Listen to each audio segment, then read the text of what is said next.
कल हमने इस प्रोग्राम के अंदर म्यांमार की सूरत हाल को डिस्कस किया था और म्यांमार की सिचुएशन का जो बांग्लादेश के ऊपर असर पड़ रहा है इसको डिस्कस किया था।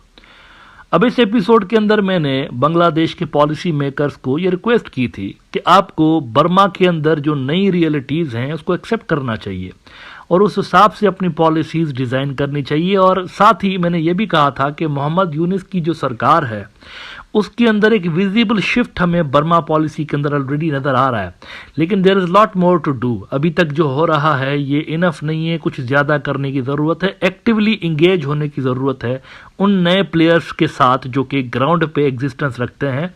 मेरा इशारा था अराकान आर्मी की तरफ। अब कल के एपिसोड में मैंने कहा था कि अराकान आर्मी वालों के साथ बांग्लादेश को इंगेज होना चाहिए क्योंकि ये उनके बॉर्डर के ऊपर बैठे हुए हैं और साथ साथ मिलिट्री जनता जो है उसके साथ भी लाइन ऑफ कम्युनिकेशन जो है वो ओपन रहनी चाहिए। तो यहाँ पर मामलात जो हैं इस तरीके से इस स्ट्रेटजी के साथ सेटल करना ज़रूरी है, दोनों के साथ बातचीत करना पड़ेगी आपको। You can not simply ignore Arakan army क्योंकि उनकी ग्राउंड पे प्रेजेंस है और ठीक ठाक प्रेजेंस है। अब अच्छी बात यह है कि बांग्लादेश ने ये कंफर्म किया है आज कि उनकी बातचीत चल रही है। बेसिकली अराकान आर्मी वालों के साथ वो राब्ते में है और उनकी निगोसिएशंस चल रही हैं उनके साथ, और कहीं ना कहीं पे जो रोहिंग्या की सेटलमेंट का जो मसला है वो भी यहाँ पर डिस्कस हो रहा है इनके साथ। आज जो बांग्लादेश के होम अफेयर्स एडवाइज़र हैं उन्होंने तेकनाफ का भी दौरा किया। ये भी बड़ी इंपॉर्टेंट बात है, तेकनाफ का दौरा करना ज़रूरी था। मेरे ख्याल से तो ये तभी कर देना चाहिए था जब इंडियन मीडिया के अंदर ये झूठी खबरें लग रही थी कि अराकान आर्मी ने तेकनाफ के ऊपर कब्जा कर लिया है, और इस प्रोग्राम के अंदर हम ये डिस्कस करते रहे कि ये झूठ बोल रहे हैं। लोकल जो वहाँ पर सोर्सेज थे उनके साथ मेरी बातचीत होती थी, वो कहते थे झूठ बोल रहे हैं, ऐसी कोई बात नहीं। आज होम अफेयर्स का जो एडवाइज़र है वो तेकनाफ पहुँचा और वहाँ पर खड़े होकर उन्होंने मीडिया के साथ भी बात की।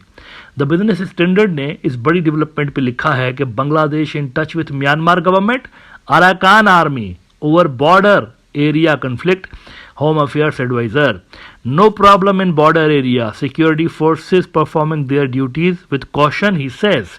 अच्छा, ये जरा तस्वीर देखिए उसके बाद, इंटरेस्टिंग तस्वीर है। ये जो होम अफेयर्स के एडवाइजर साहब हैं, lieutenant general retired Jahangir Alam Chaudhary साहब, ये तेकनाफ में खड़े हुए हैं। ये तस्वीर जो है ये तेकनाफ में खींची गई है, ये वहां पर मौजूद है। इंडियन मीडिया जरा गौर से देख ले इसको। ये रहा तेकनाफ आपका, और यहाँ पर होम मिनिस्ट्री का एडवाइजर खड़ा हुआ है बांग्लादेश का।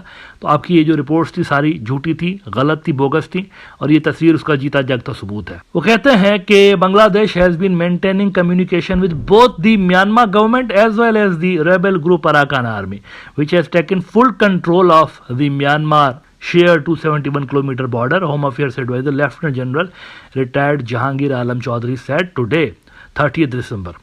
और उनको कोट करते हुए कहते हैं वो मजीद कि we have no problem in the border area, all security forces including the border guard Bangladesh BGB are performing their duties with utmost caution. The focus is on ensuring that law and order remain stable at all times, he told reporters while visiting the border area in Teknaf, Cox's Bazar. अच्छा, अब it's too early to से। अभी अगर हम बात कर रहे हैं कि जी अराकान आर्मी वालों के साथ इनकी जो मामलात चल रहे हैं, इट्स टू अर्ली टू से कि क्या नतीजा निकलेगा, लेकिन कम से कम ये अच्छी बात है कि इन्होंने शुरुआत कर दी है।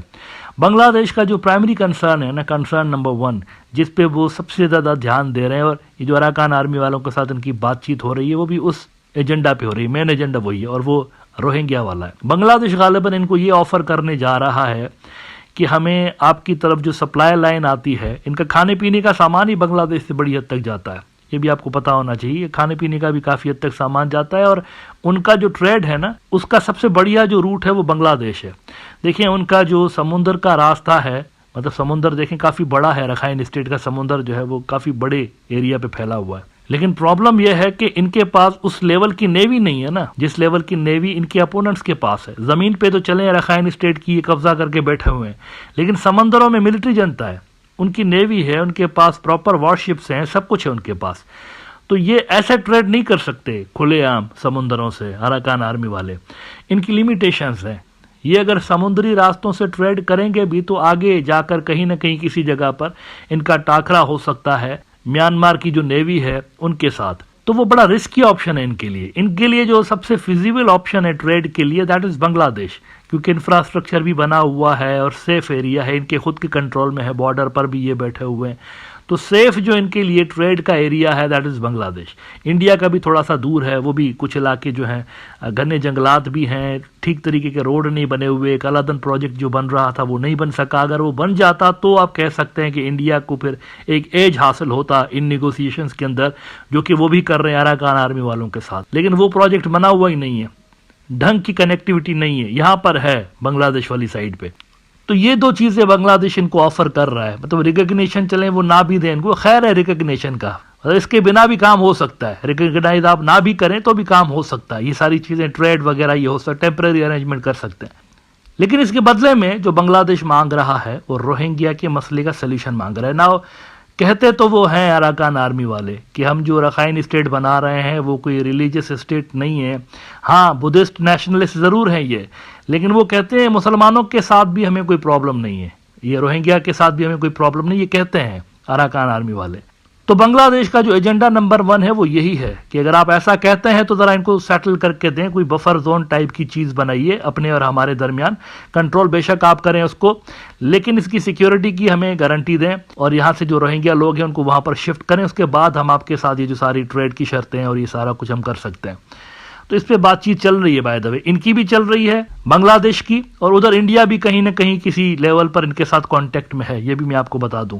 अब वो किस तरह से इनके साथ बातचीत कर रहे हैं, क्या निगोसिएशंस कर रहे हैं, क्या टर्म्स एंड कंडीशंस हैं, वो अलग मामला है। यहां पर अलबत्ता बांग्लादेश जो बातें कर रहा है उसमें इंडिया शामिल नहीं है और ना ही इंडिया का फैक्टर उसके अंदर कोई कंसीडर किया जा रहा है। अच्छा आप देखें ये जो मैंने बात की ना कि बांग्लादेश के पास एक ट्रम्प कार्ड है, कनेक्टिविटी, ट्रेड और ये जो सप्लाई लाइन का मसला है, ये इतना बड़ा कार्ड है इनके पास कि वो जो अराकान आर्मी वाले खुद हैं और रखाइन स्टेट के अंदर रहने वाले लोग हैं, ये बहुत ही बुरी कंडीशन में है, बहुत ही बुरी कंडीशन में। वहां पर अनाज जो है वो खत्म हो चुका है। अभी पिछले महीने ही नवंबर में यूनाइटेड नेशंस की रिपोर्ट आई थी, उसके अंदर उन्होंने कहा कि 20 लाख जो लोग हैं वो भूखमरी का शिकार है वहां पर, और शदीद किल्लत है वहां पर फूड की, इतनी ज्यादा वहां पर फूड की डिमांड है। और इनकी जो नंबर 1 प्रायोरिटी है अराकान आर्मी वालों की वो यही थी अब तक कि मिलिट्री जनता को निकाले यहाँ से। अब मिलिट्री जनता को तो काफी हद तक निकाल चुके हैं, अब इनका फोकस ये है कि किसी तरह से इकोनॉमी को यहाँ पर थोड़ा सा सेटल कर लें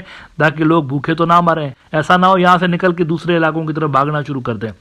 द गार्डियन की जरा रिपोर्ट देखिए 7 नवंबर की, 2 million at risk of starvation in Myanmar state amid total economic collapse. A United Nations report will accuse the military of imposing collective punishment on Rakhine state more than 3 years after seizing power in a coup.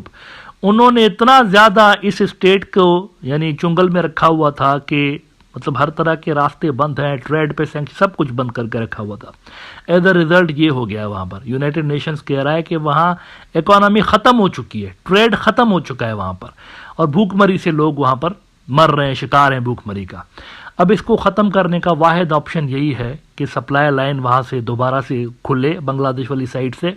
पहले तो border areas में clashes चल रहे थे तो ये मुमकिन नहीं था ना, लेकिन अगर यहाँ से ये रास्ते खुलते हैं और ट्रेड स्टार्ट होता है और फूड आता है अंदर बड़ी तादाद में, बांग्लादेशी जो बंदरगाहें हैं पोर्ट्स हैं उनके जरिए, तो यहाँ पर सूरत हाल काफ़ी हद तक बेहतर हो सकती है। तो ये बहुत बड़ा एक स्ट्रेटेजिक कार्ड मौजूद है बांग्लादेश के पॉलिसी मेकर्स के पास, जिसको इस्तेमाल करते हुए वो रोहिंग्या के इशू को यहाँ पर समहाउ हल कर सकते हैं।